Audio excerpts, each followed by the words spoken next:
Friend, kahit kung pwedeng matulungan ninyo ako, kahit hindi man malaking bahay, may matulungan lang ako sa mapagluto. Dito. Ay, gusto ko kung pumasok kung pwede, hindi ba na pwede? Senior citizens na. Ilang edad nyo na po? 74. 74. Ay, mahihirapan na nga kayo. Makahanap ng trabaho. Alam niyo naman dito sa atin sa Pilipinas, mga ganyang edad wala nang oportunidad. Sa ibang bansa, tinatanggap pa yan. Ina-open man, kaya lang kakaya din. Ay, oo naman. Siyempre po. So, mababait yung kapitbahay nyo rito. Kasi nakikita nila na mag-isa lang kayo rito. Ganito ang sitwasyon ninyo. Kaya ino-offer nila yung mga bahay nila na pansamantalan yung matutuluyan. Pusa man sila, ay tapos nakakasupog din. Kakahiya. Tagal na kayong biyoda, Nay? Bus mga pa-4 na taon na din. 4 na taon na. May mga manok dito. Manok niyo ba yan? Magdala ka ngayon. Ayun, hindi po.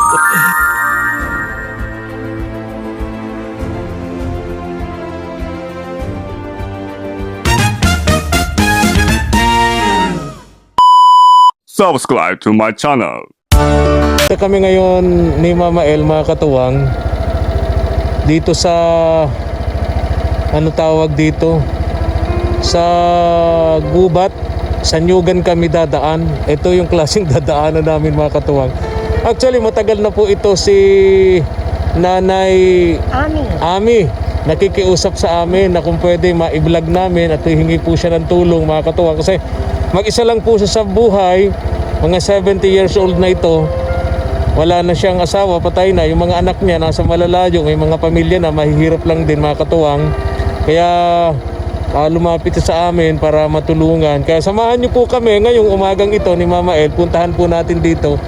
Nasa looban po ng Nyugan. Tingnan natin kung mararating natin, mga katuwang. Tara. Nandito si Nanay Ami. Mag-isa lang ito dito, mga katuwang. Ay, ito nga si Nanay Ami. Oh. Tao po. Oy, gandang hapon po. Kayo po si Nanay Ami? Kayo po si Nanay Ami? Ito yung bahay nyo? Oh, giba nga. Giba po, mga katuwang, ang bahay ni Nanay Ami. Wala ko kayong kasama rito. Wala po. May TV pa siya. Oh. Andun, nataga na yung TV. Oh. Sayang. Mga gamit nyo po, nandyan sa ilalim. Sandali po, lagyan ko kayo ng microphone. Sandali po. Hirap palang pumunta rito, Nanay Ami. Maputik dyan sa daan. Kailan po ito nagiba? Yung unang bagyo. Dalawang beses dumaan ang bagyo. So itong panghuli, itong si Owan. Yung unang bagyo siyang nagiba niya. So hindi nyo na napatayo.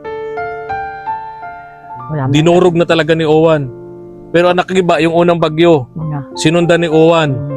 Si Owan na ang nagdurog nito. Wala man ang asawa. Balo na din. Biyuda kayo.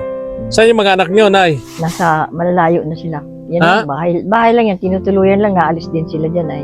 Malalayo, saan ang punta? Yung iba nasa, Laguna. Yung mga pamilya na. May Yung mga anak naman. Di kayo natutulungan? Kulang din sa kanila yun. Ha? Kulang din sa kanila yung na may pamilya silang binubuhay. Kulang-kulang din. So hindi kayo naaabot-abutan. Hindi na ako nag-aasa nung. Paano na kayo nabubuhay dito, Nay Ami? Ay, gaya nyo na binagyo. Kung may maawa, gano'n na lang. Paano may maawa? Pag yung mga namimigay. May minsan, tapos mga kapatid ko, wala man na din. Oh. Malayo. May mga kanya-kanya man na din. So paano kayo nabubuhay nga? Wala kayong manghanap buhay dito. Ay, gusto ko kung pumasok kung pwede, hindi ba na pwede? Senior citizens na. Ilang edad nyo na po? 74. 74. Ay, mahihirapan na nga kayo. Makahanap ng trabaho. Alam niyo naman dito sa atin sa Pilipinas, mga ganyang edad wala nang oportunidad. Sa ibang bansa, tinatanggap pa yan. Paano yung ibang gamit nyo? Nandyan? Natabunan? Yung iba, naroon sa mga bata, yung iba. Saan kayo natutulog? Dito sa bahay na to? Ay, kung minsan, yan, kahit nakakaya man din magpakidagos. Paano? Kung saan-saan na lang kayo nakikituloy, Na lang. nakikitulog, Kakaya man din na kung saan-saan talaga. nakakapit bahay. Kakaya. Kaninong bahay to? Dito kayo natutulog? Anak, bahay niya, di pa na rin matagal, di pa nangyayari. Oo. Kakaya din naman makidagos talagang, Nahihiya kayo. kung pwede lang na magtrabaho pa apply pa ako ay. Ang tayo man, di man na daw pwede. Ilang bahay ang tinutuluyan nyo rito? Katuloy na ako dyan, sa bahay na yan. So lahat ng kapitbahay nyo ho, tinutuluyan nyo na palipat-lipat. Ini-open man, kaya lang kakaya din. Ay, oo naman. Kakaya Siyempre po. din. So mababait yung kapitbahay nyo rito. Kasi nakikita nila na mag-isa lang kayo rito. Ganito ang sitwasyon ninyo. Kaya ino-offer nila yung mga bahay nila na pansamantalan yung Na- matutuluyan. Kusa man sila, ay sabi ko, kakasupog din. Kakahiya. Sabi ko, Tagal na kayong biyuda, Nay. Bus mo ng mga pa-4 na taon na din. 4 na taon na. May mga manok dito. Manok nyo ba yan? Magdala ka ngayon. Ayun, hindi po. Sa inyo ba yan? Sa inyo? Meron yung anak ko. Ganyan. May anak kayo rito? Ayun kay Jim, yan, malayo man siya. Saan yun? Ang asawa ay nagtatricycle, nasa siya. Nakikituloy po na siya sa Saudi. Nakikigamit ng tricycle Hindi, nakikitrabaho na lang siya sa amo niya. Doon. Yan, isa nakikigamit tricycle yung asawa. para makapamasada. 4 ang eskwela. Pero pag Walang-wala din talaga, ano? mga, At least, pinapatuloy kayo sa mga kapitbahay nyo. Kapitbahay nila, nakakatuloy siya rito. kakasupog. Tapos, andun, kapitbahay pa nila yun. Nakikituloy siya. Tapos, may kapitbahay pa sila dun. Yun. So, ibig sabihin, mabuting kapitbahay kayo kasi yung mga kapitbahay nyo, ino-operan kayo Kaya na lang tumuloy sa kanila. nakakahiya din na gano'n na nga. Ay, sabi ko. Yung mga gamit ni Nanay Ami nasa ilalim. Hindi na niya nakuha. Dadapuga na. Ilan ang manok niyong alaga dito, Nay? Di ba pag Ano? lumalaki yan, pwede mong ibenta, may pambili ka ng Ay, bigas. ang style kayo ni, ako di dyan talaga yan nakakagitli. Papadalan ko ikaw ng dati ng dakip. Ano po yun? Manok. Ay, hindi po. Hindi po kami nanghihingi. Bibili po kami siguro sa Pasko, Nay. Sige. Sa Pasko, bibili po kami, Nanay Pero madagli Ami. ka dito? Sa Pasko Ayan. po. Bibili na lang kami. Tapos, Kasi gusto ko po sa Pasko at Bagong Taon, may tinulang native na manok. Masarap. tapos naroon yung anak ko, siyang, itindaan ako. Naitaman akong Pasko. Opo. Tapos, ay yung tipong nasabi ko, di Saan po yung anak nyo nakatira? nagagamas yan dyan. Nagagama sa Yan, Nyugan, sa Taniman, Arawan. Arawan din. Doon, arawan. Hindi rin kayo matulungan nun? Saan po bahay nun? Kaya gani, ito ang bahay niya. Balo sa buhay man siya eh. Balo din. Biyuda rin. Biyuda rin anak nyo. Wala din siyang asawa. Ilan ang anak? Isa-isa. Malayo man yung anak. Nasa Mindoro. Oh, saan ang bahay niya? Ay, yung yari. Hindi nga yari yanta. Ito. Bahay to ng anak mo. Yan. Oh, may bahay naman palang anak mo rito, Nay. Ay, hindi ako pili dyan magparatira. Ha? Supog, kakaya. Bakit? Biyuda naman tong anak mo. Ba't ayaw mong pumisan dito sa anak mo? Biyuda naman pala to. May bata, may asawang nalapit man. Ha? May asawa din na napunta.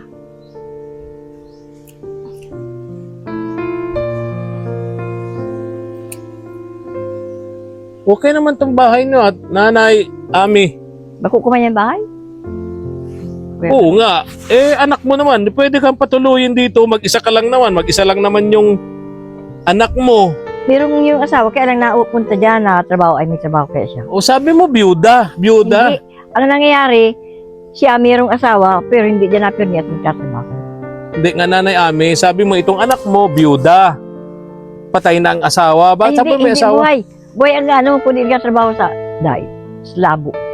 Nalalabuan ako sa kwento ni Nanay Ami. Sa labo ka trabaho. Kala ko ako ang inalam kong balo. Nagtatricycle. Yan man ang nagtatricycle. Yung nasa baliw. Di pwede naman pala kayong patuloyin dito ng anak nyo. Ayaw ko na. Di ko kaya. Ano? Bakit? Bakit, Nay? Pag walang, halimbawa, walang kulang at kulang, napadigig siyempre, may gobyerno, pero may akong may maibigay. Ayaw mong pumisan dito sa anak mo? Ayaw ko. Bakit po? Pareho man na wala din. Ha? Wala man din. Wala din. Pero at least may bahay. Makakatuloy kayo rito. Hindi yung kung saan-saan kayong kapitbahay nakikituloy. Bakit kahit kaunti lang sanang mga ka-repair din, hindi mapili na anong malaking bahay. Ano pong gusto niyo po, Nanay Ami? Masilungan dyan. Ano po? May masilungan wala po. Masabi kong parang sarili ko. Kung paano daw niya ako. Kung kaya ko lang ay. Solo na ay. Gusto niyo may masilungan lang kayo. Yung sarili talaga ninyo, ayaw niyo makipisan dito sa anak niyo. Kaya ko kung papadayigan ako, wala akong maibigay. Ano po? Minsan napadaig ng yung kawalaan nila, wala man akong maibigay. Minsan naparinig dahil walang-wala rin. Tapos wala kayong maibigay. So parang nakukonsensya kayo. Parang tinatablan kayo. Dito kayo, baka may maanong nyug, baka may mahulog na nyug dyan, Nanay Ami. So ang gusto ni Nanay Ami, kahit maliit lang na kubo-kubo, may matulugan lang siya. May matulugan, tsaka may malutuan siguro, no? Ayaw niya makipisan dito sa anak niyang ito. Anak pala niya to, pero ayaw niya makipisan. Kasi madalas nga daw po, nariringgan niya ng kawalan, wala naman daw siyang ma-share. So, mahirap nga naman. Mahirap talaga, Nanay Ami, makipisan, ano? Kahit sabihin pa nating anak natin, ano? Mahirap. Mabuti kung may ma-share ka sa mga pangangailangan, di po ba? Di po ba, Nanay Ami? Oo, yan ang mga problema. Pag hindi ko pero may maibigay, ganun. Pagkawala, anong ginagawa nyo pagka nakakarinig kayo na parang sinasadyang iparinig sa inyo? Kung meron talaga, nabigay ko. Pag wala, ipasensya na sabi ko, tapan o yan, hindi ko makakapasok kong trabaho. Maski sa paghugas platos karyan, kung kaya ko lang. Sabi nung Sukin nyo. tindahan na kakilala ko, ilang taong ka na po? Ay, sinasabi ko yung edad ko. 74. Ayaw. Hindi. Kahit maghugas lang sana ng pinggan. Kayang-kaya pa na maski mag-uugas. Ayaw nila. Magkakilala ko sa diet, ay, Ayaw nila. Hirap talaga. Ganyan yung edad dito sa atin. Wala na talagang oportunidad. Hindi na nila tinatanggap sa trabaho. Pero yung may katawan na nagsasabing kaya pa naman. kaya. Pero di na sila, wala na silang tiwala, nakakayanin pa. Di katulad sa ibang bansa, mga katuwang. Walang ganun.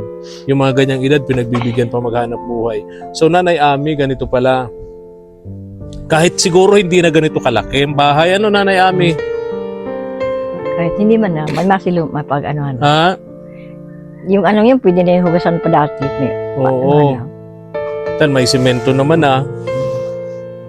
May semento na. Papatungan na lang siguro ng haligi. Tapos yun, malutuan to ni Nanay Ami, mga katuwang.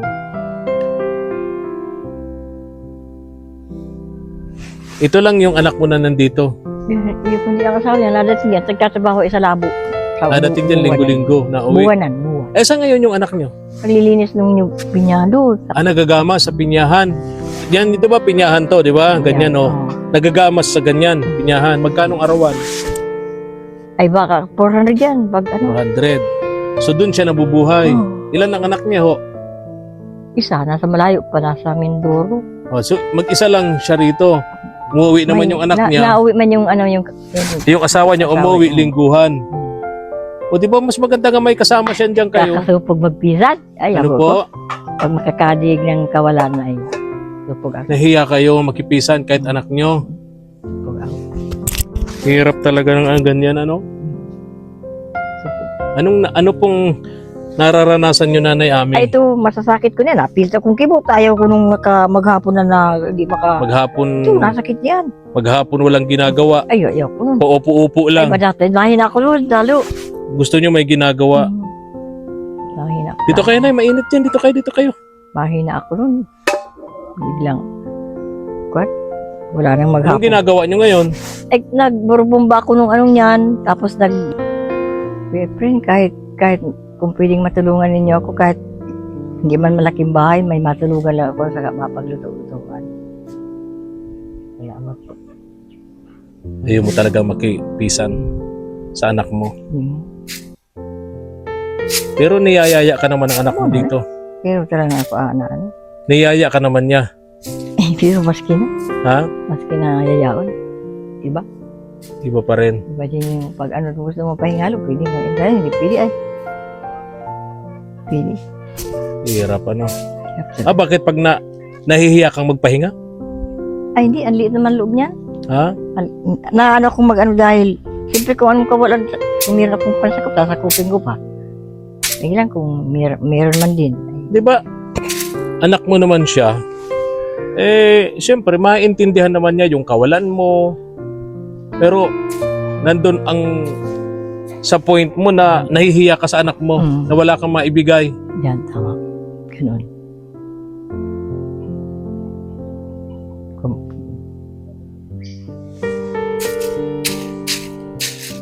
Balikan na lang namin kayo, Nanay Ami, ho? Salamat. At tingnan namin kung anong magagawa namin tulong sa inyo dito ni Mama El para dyan sa hinihingi mo, no, na kahit maliit lang na kubo-kubo, may matuluyan lang daw siya, mga katuwang. Ayaw lang talaga niyang makipisan dito sa anak niya, na kung tutuusin pwede naman sana kasi mag-isa lang naman sa buhay. Yung anak-asawa naman niya lingguhang umuwi.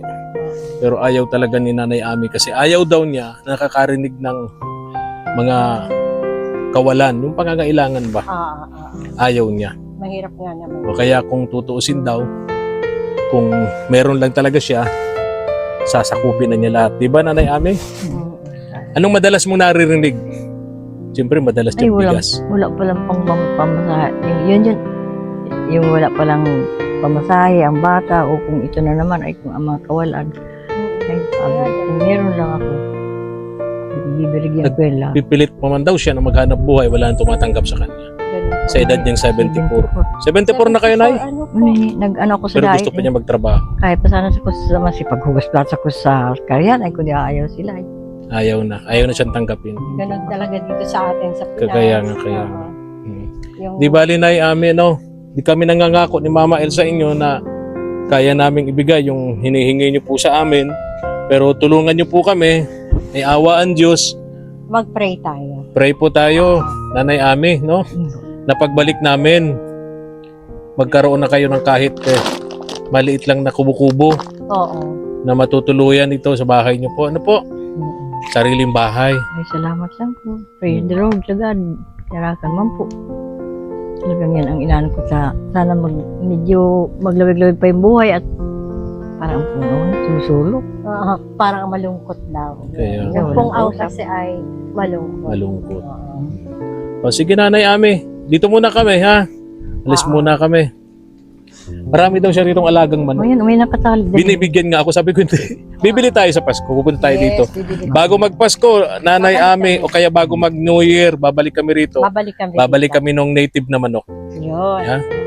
Sige po. Sige. Salamat po. Salamat din. Hirap talagang tumanda kang mahirap.